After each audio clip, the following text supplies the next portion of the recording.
Fala pessoal, tudo bem? Vamos para mais uma aula do nosso módulo, né? Chegamos à aula 6 da nossa disciplina de controle de poços e a gente vai continuar falando sobre causas de kick, ok? Vou pegar aqui nossa canetinha que a gente sempre pega. E uma das causas de kick é o pistoneio, certo? E basicamente, pessoal, o que é o pistoneio? É a redução da pressão, certo? No poço, a redução da pressão do poço causada pelo quê? Pela retirada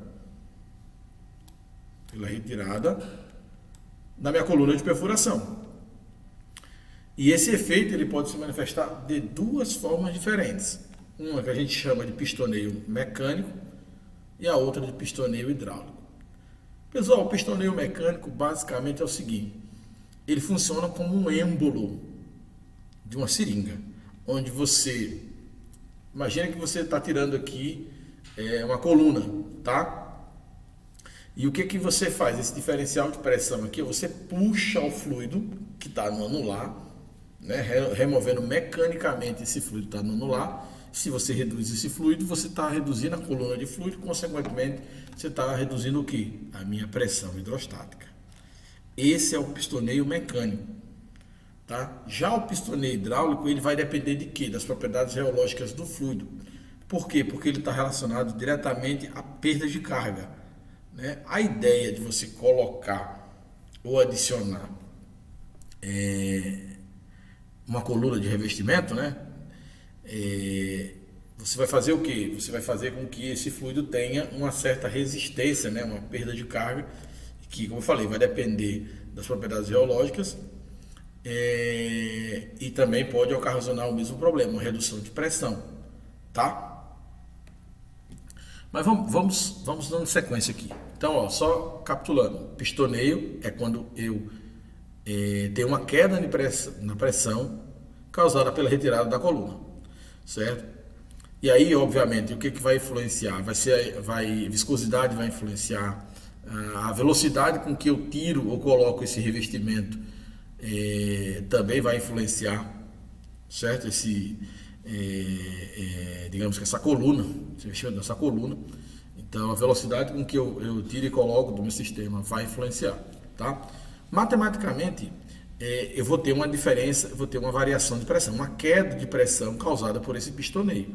Como é que eu calcularia essa queda, né, de pressão? E vale ressaltar o seguinte: queda de pressão significa que eu posso ter uma pressão no fundo de poço menor do que a pressão de poro. E isso vai acarretar em quê? Em um kick. Matematicamente, ó, eu tenho que o pistoneio hidráulico ele pode ser o quê? Ó, essa formulazinha bem pequenininha aqui que vocês podem ver, tá? Onde a minha redução de pressão abaixo da broca, né, em PSI, ela vai ser igual a quê? A altura, ou seja, o comprimento da minha coluna de perfuração, vezes essa relação aqui, onde envolve o meu limite de escoamento e os diâmetros interno e externo, mais a minha viscosidade plástica, em centropoases, vezes a velocidade de retirada da coluna. Perceba, pessoal, que olhando essa avaliação, então a gente já consegue chegar ao seguinte: quanto maior o comprimento da minha coluna, maior será a minha queda de pressão quando eu retirar, naturalmente, né? Então, quanto maior a coluna, maior vai ser essa variação de volume pela questão do volume da minha própria coluna. A questão do meu limite de escoamento. Ora, dependendo do movimento que eu faça de retirada ou de adição da minha coluna de perfuração, esse fluido vai começar a escoar ou não de acordo com o limite de escoamento. Se o limite de escoamento for um limite muito alto, ele vai escoar com certa resistência inicialmente. E também viscosidade e velocidade de retirada da coluna, quanto maior esses dois parâmetros, maior vai ser também a minha queda de pressão. Tranquilo, pessoal? Então, tipo assim, dessa maneira a gente entende que quanto mais profundo, quanto maior o comprimento da minha coluna, quanto maior o limite de escoamento, quanto maior a minha viscosidade, quanto maior a velocidade, maior vai ser a minha queda, minha redução de pressão, ok? Aí, junto com essa redução de pressão por causa do pistoneio, a gente também tem o que a gente chama de margem de segurança de manobra. Pessoal, a gente está trabalhando com uma queda de pressão, certo? Então, se há uma queda de pressão, eu tenho que repor essa pressão imediatamente. Senão, eu vou ter uma pressão de poro maior do que a pressão hidrostática do meu fluido. Concordam comigo? E aí, o que acontece? Eu preciso imediatamente repor esse peso para que eu não venha ter um problema de kick, ou um influxo, né? Um influxo e, consequentemente, vai gerar um kick. Então, eu tenho que minha margem de manobra, que é calculada aqui ó, em libras por galão, certo? Unidade de peso específico, vai ser igual a 2 vezes a minha queda de pressão, dividido pela minha constante, né? Aquele fator constante, uma constante que é um fator de conversão, vezes a profundidade vertical do poço, certo? Pessoal, só para lembrar um detalhe aqui para você, esse 2 aqui, ele é usado para dar segurança, ou seja, é como se eu tivesse assim, qual é a minha margem de segurança? É X, então eu vou dizer que eu vou usar 2x, só para ter uma margem de segurança de manobra extremamente segura, tá bom? Vamos a uma aplicação dessa fórmula, tá, pessoal? Só para vocês verem como é que isso pode funcionar. Ó, determine a queda de pressão no fundo do poço e a margem de segurança de manobra recomendada para o seguinte situação de perfuração. Aí aqui ele dá os parâmetros, comprimento da coluna, limite de escoamento, viscosidade plástica, velocidade de manobra, diâmetro do poço e diâmetro do tubo de perfuração. Determine também qual seria o mínimo peso específico do fluido de perfuração se a máxima pressão esperada nessa fase fosse 10. Perceba que eu vou calcular a queda de pressão por causa da minha manobra, eu vou calcular a minha margem de segurança e vou calcular também qual seria o mínimo de peso do meu fluido para que eu não tivesse uma pressão de poro maior do que o peso do meu fluido, considerando a minha margem de segurança. Então vamos lá, né? Então, basicamente, pessoal, a gente vai usar aquela formulazinha aqui, ó, que a gente viu, ó. Só substituir todos os valores. Substituir todos os valores, né? A minha profundidade, tudo direitinho, cada valor. É aquela história que eu falo para vocês, né? Pausa o vídeo, traz as informações, escreve no caderno, vê se está batendo tudo direitinho. Então, olha a queda de pressão pela minha manobra. 94,7 PSI. Essa vai ser o que? Vai ser a minha queda de pressão devido ao pistoneio. Uma vez que eu calculei a minha queda de pressão, agora eu posso calcular a minha margem de manobra. Então, a margem de manobra vai ser 2 vezes o meu ΔP, né? Dividido pelo 0,17 vezes 3.000, que é o quê? Que é o comprimento da minha coluna. Então, eu tenho ó, que 0,4 libras por galão é a minha margem de manobra. E aí, aquele que eu falei do número 2, né, pessoal? Teoricamente, 0,2 já seria suficiente. Mas, por segurança, eu multiplico por 2 para garantir que eu tenho uma margem de manobra extremamente segura. Só que agora, entenda, eu calculei a minha queda de pressão no fundo do poço e minha margem de segurança. Só que ele quer o quê? Ó? Determine também qual seria o mínimo peso específico de fluido de perfuração se a máxima pressão de poros nessa fase é 10. Pessoal, então ele tem que a pressão de poro é 10. Então, teoricamente, no pior cenário possível, eu tenho que ter um fluido que tenha um peso equivalente à pressão de poros. Então, eu teria que ter um fluido com 10 libras por galão. Teoricamente, tá, pessoal? Então, o que é que eu vou fazer? Eu vou pegar a minha massa de manobra e vou somar ao peso do meu fluido. Então, eu vou ter que o peso, aqui, ó, o mínimo peso específico do fluido de perfuração que eu tenho que ter é 10,4. Por quê, professor? Porque aqui, ó, ou seja, se porventura, no momento da margem de manobra, eu for usar um fluido exatamente com 10, provavelmente o que vai acontecer? A pressão de poro vai ser superior à minha pressão de do fluido, né? Então, consequentemente, eu posso ter um influxo e, consequentemente, um kick. Tá, pessoal? Então, aqui é justamente com base na queda de pressão e na minha margem de segurança. Então, o fluido que eu teria que usar teria que ter, no mínimo, aqui, essa massa específica. Beleza? Então, é isso, pessoal. Mais uma vez, assim, como vocês podem ver, que a gente tem muita questão de conceituação e aplicação de fórmula. Não tem muito mistério. E assim também será cobrado nas provas, tá, pessoal? Só para meio que, você não tem muito o que inventar aqui. A gente vai tentar meio que aplicar essas fórmulas, aplicar os conceitos, a fim de validar o que vocês aprenderam, tá bom? Ainda continuando falando sobre causas de kick, pessoal, a gente tem a questão da perda de circulação. O que é perda de circulação? É o que faz o nível de fluido cair. Né? E aí, obviamente, você perde fluido, você perde altura, você perde pressão hidrostática, tá? E obviamente, de novo, né? Se a formação tiver uma pressão de poro maior, vai ocorrer um influxo, consequentemente um kick, tá certo? E isso aqui, ó, vale chamar a atenção que é muito mais perigoso em formações profundas, certo? Tranquilo? Então, lembre, essa questão da perda de circulação em formações profundas é muito mais perigoso. E assim, tem dois tipos de perda de circulação. Né? A gente tem o que a gente chama de natural, que é quando você tem pressões anormalmente baixas, né? Ou seja, quando a pressão de poro é muito baixa, né? Lembra aquela faixa que a gente falou, acho que foi na aula 2 ou na aula 3, ou quando eu tenho formações fraturadas com certa porosidade, tá? Então aí eu vou ter uma perda de circulação que ela vai ser natural, mas vocês vão ver que a gente tem perda parcial ou total, né? E nesse caso aqui, e severa também, né? Nesse caso aqui especificamente, quando a gente tem perda de circulação natural, geralmente a gente tem uma perda parcial, tá?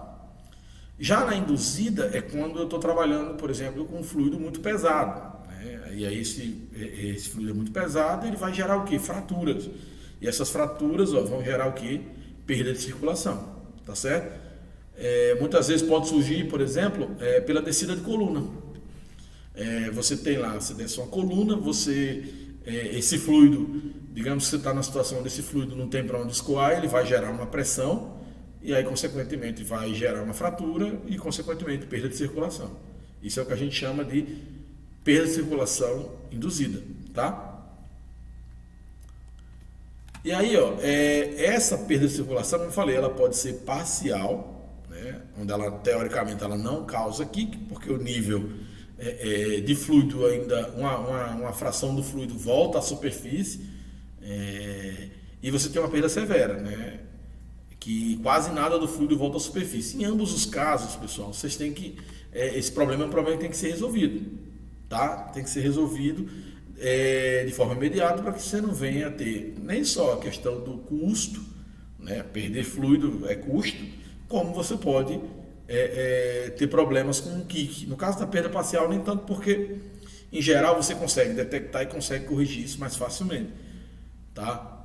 Mas em geral o cenário mais grave é quando você tem a perda total, ou seja, nenhum fluido está voltando, e aí consequentemente você tem que ajustar isso, tamponar esse vazamento, a fim de você restabelecer as condições, parar de perder fluido e as condições de pressão dentro do poço.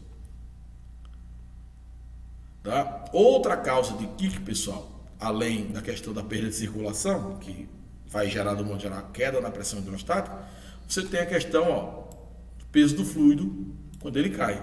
Aí tem uma relação bem interessante, pessoal. Porque assim, se você reduz o volume de fluido dentro do meu sistema, você reduz a pressão porque você reduz a altura da coluna de fluido. Quando você reduz o peso, lembra da nossa formulazinha lá, pessoal? Pressão hidrostática, isso é igual 0,17 vezes ρ vezes H. Desculpa a letra porque está sendo feito no mouse. Então também, ó, se eu mexo nesse cara aqui, ou seja, se ele não é adequado, vai acontecer o que com isso aqui, ó? vai ser menor, tá? E nesse caso aqui, ó, acontece quando, ó, quando eu tenho zonas, o inverso, aqui, ó, cadê? Ó, ao inverso da questão do tipo de perda de circulação natural, né? Quando eu tenho formações anormalmente altas, ou seja, a pressão de poro é uma pressão acima daquela faixa mencionada, né? Então, eu tenho que ter um fluido pesado para poder equilibrar e eu não venha ter um kick, influxo, consequentemente kick. E aí, obviamente, isso tem que ser monitorado e controlado constantemente, pessoal, tá? Constantemente. Mas o peso do fluido é um parâmetro extremamente importante durante todo o processo de perfuração, ok? Então, esse monitoramento ele é muito importante. E vocês vão ver que dependendo da zona, vocês vão ter que trabalhar, por exemplo, com fluido muito pesado ou com fluido muito leve, para não ocasionar fratura, por exemplo. Ou você precisa de uma zona, um fluido muito pesado, porque você vai ter uma pressão que é anormalmente alta. Tá? Agora, fatores que podem reduzir esse fluido aqui, ó, o peso específico desse fluido. Descarga de baritina no sistema de remoção de sólidos, a sedimentação da baritina no poço ou em tanques, diluição de fluido, ou seja, você pode ter em algum momento uma adição de água ali algum fluido do modo geral, mas pode acontecer que seja água. Aí você vai ocasionar a diluição do fluido. Se você tem uma diluição de fluido, você tem uma redução no peso específico. E também a questão da variação de temperatura em poços com alta pressão e alta temperatura. Isso vai reduzir também o peso específico, tá? É importante para prevenir isso sempre, ó, ajustar o peso do fluido quando necessário. Isso não pode, como é que eu posso, essa questão do peso do fluido não pode ser negligenciado.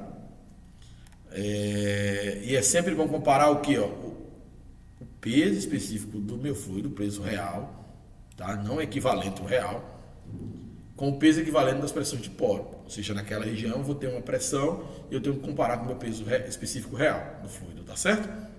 Então é uma coisa muito importante para se evitar a questão de kicks.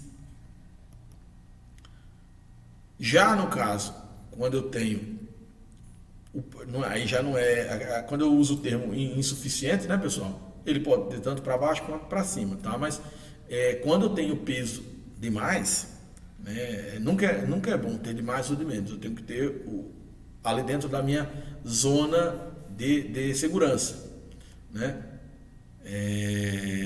Ele pode ocasionar fratura, né, como a gente já sabe. E aí, fratura perde controle, você perde fluido para a formação. Reduzir a taxa de penetração, fluido, provavelmente o fluido mais pesado ele também tem uma alta viscosidade. Você também tem, por diferença de pressão, você tem um risco de aprisionamento do sistema em si, né? E pode gerar também o que, ó?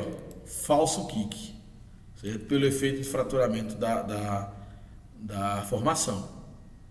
Beleza, pessoal?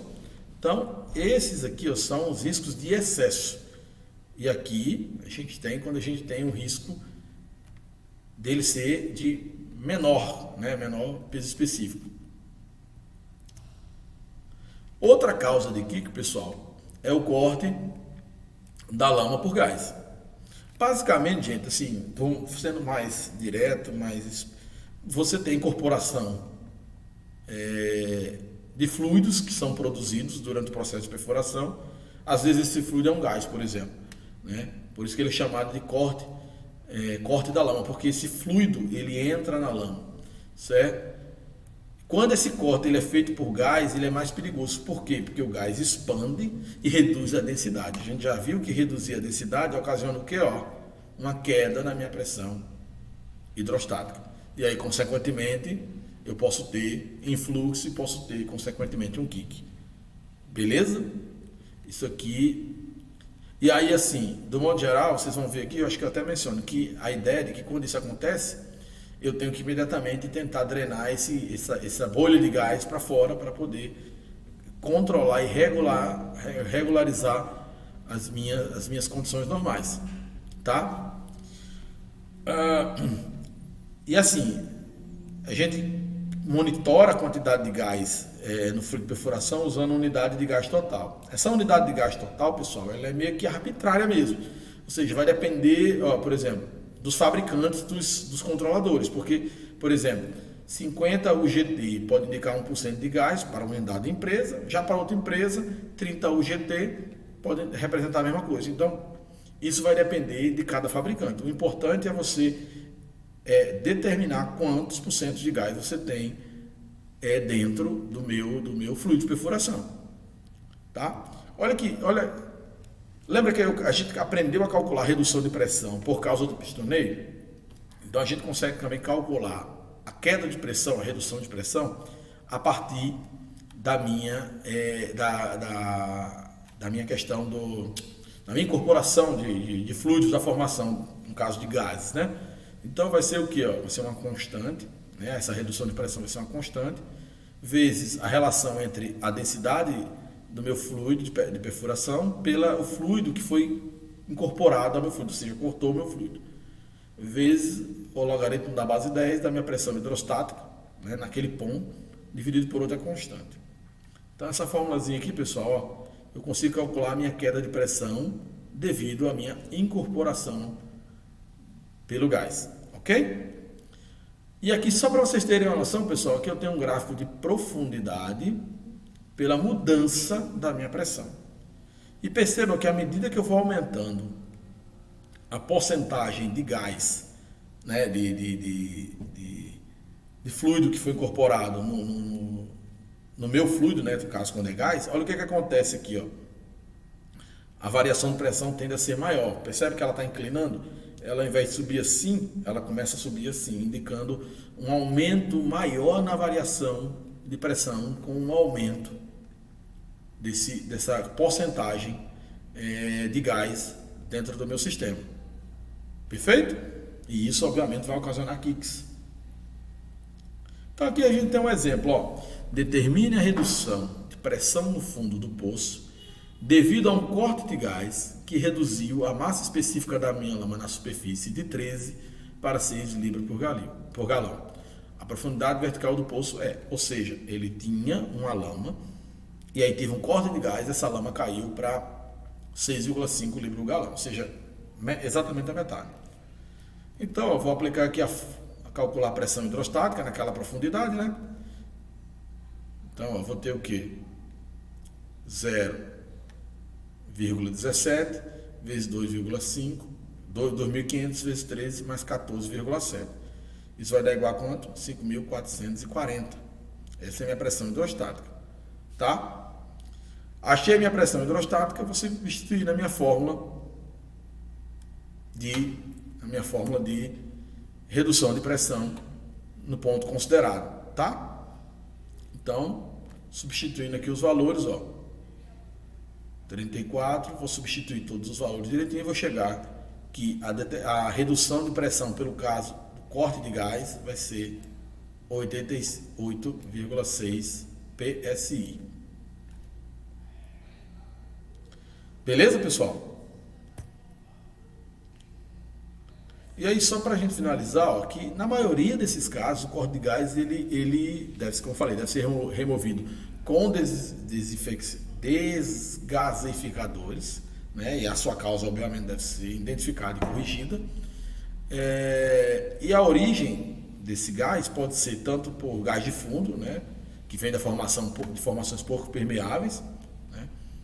Pode ser gás de manobra, né? Que surge após a circulação, depois de uma manobra, que pode indicar pistoneio, né, que recomenda-se sempre ajustar a margem de manobra.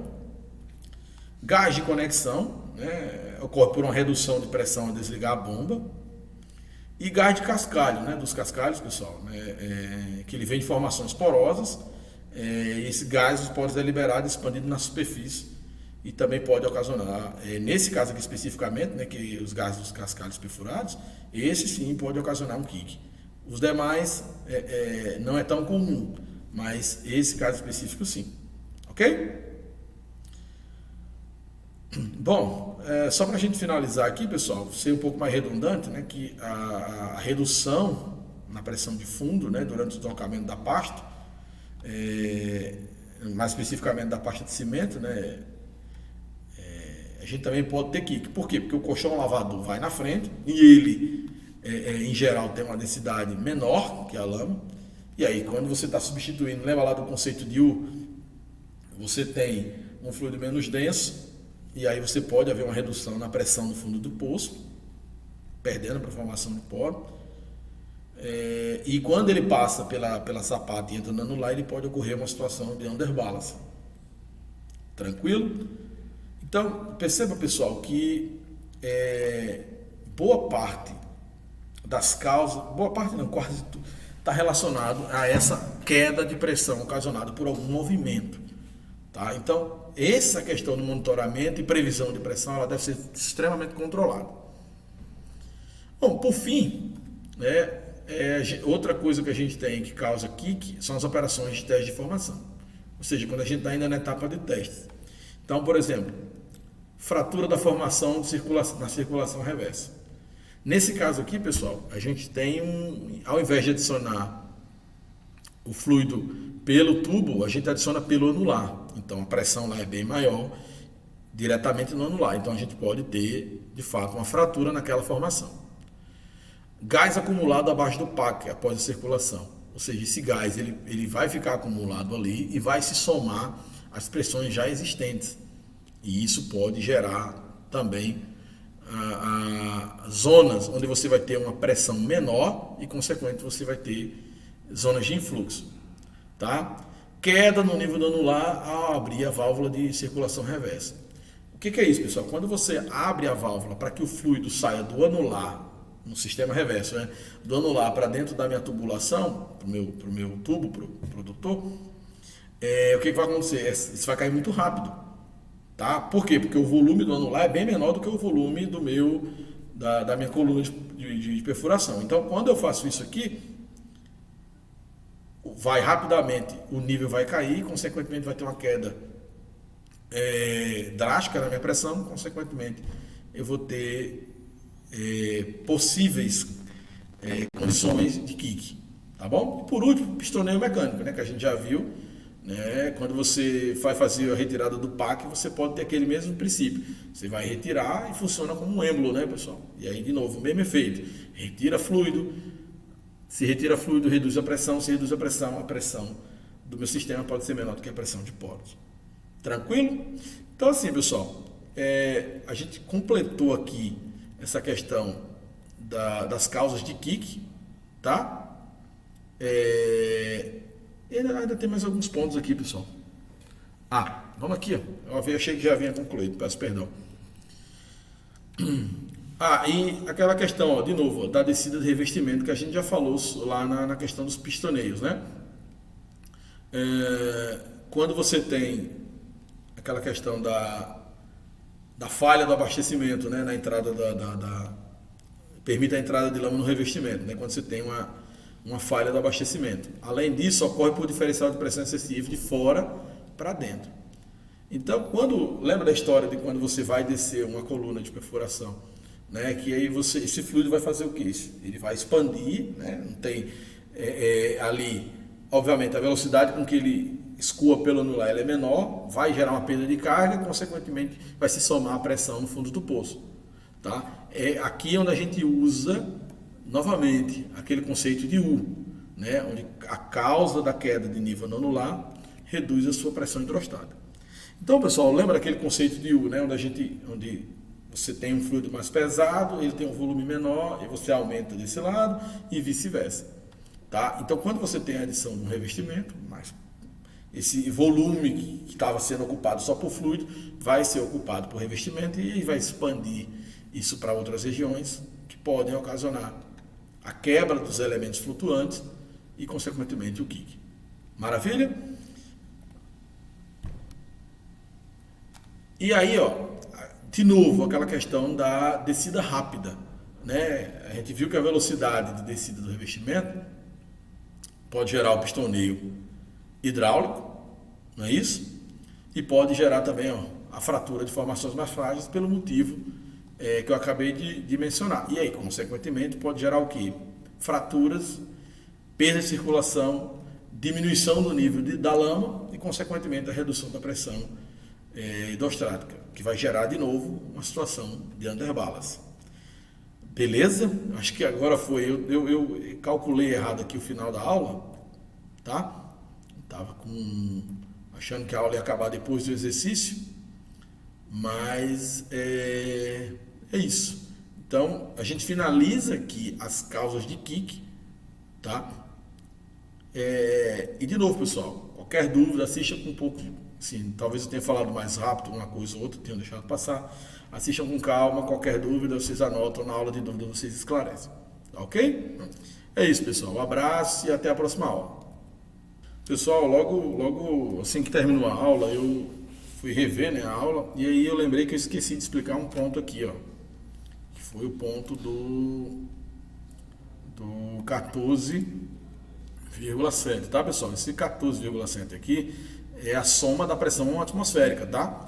Então, eu somei a pressão hidrostática, mais a pressão atmosférica, que deu uma pressão hidrostática total de 5.547, tá bom? Agora sim a gente pode finalizar a aula e até a próxima aula. Abraço, pessoal.